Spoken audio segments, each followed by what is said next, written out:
তো আজকে আমরা শিক্ষিত আর অশিক্ষিতের মধ্যে পার্থক্য দেখব। চলেন শুরু করি। को बांग्लादेश में एक दलित नौजवान को कैसे जला दिया गया। आप लोग गाजा पट्टी में होने वाले किसी भी उस पर आंसू बहाते हैं, लेकिन आपकी जबान से एक शब्द नहीं निकल रहा है, क्योंकि एक दलित नौजवान मारा गया बांग्लादेश में, और उस नौजवान के मरने पर आपकी जबानें सिल चुकी हैं, क्योंकि आप उसको केवल वोट बैंक के रूप में इस्तेमाल करते हैं। और ओवैसी से पूछते, ओवैसी बांग्लादेश के हिंदुओं पे जुल्म हो रहा, तुम क्यों कुछ नहीं बोल रहे?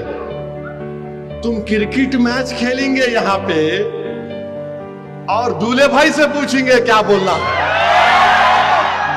अरे तुम क्रिकेट भी नहीं खेलना था, नहीं पैसे मिलते ना भाई, अम्मा 100 करोड़ खो देना हम लोग।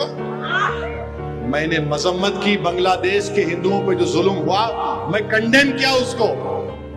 बांग्लादेश के हिंदुओं पर कोई जुल्म नहीं होना चाहिए, कोई जुल्म होना नहीं चाहिए। बांग्लादेश के हिंदुओं को अपने मजहब पे चलना चाहिए, और हम उम्मीद करते हैं कि बांग्लादेश की सरकार वहां के हिंदुओं की हिफाजत करेगी। And we have committed $10 billion to the development of Bangladesh.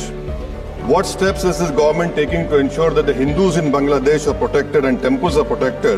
এবার আপনারাই বলুন, এখানে শিক্ষিতকে আর এখানে অশিক্ষিতকে। আশা করি কমেন্টে আপনারা অবশ্যই উত্তর দিবেন ইনশাআল্লাহ।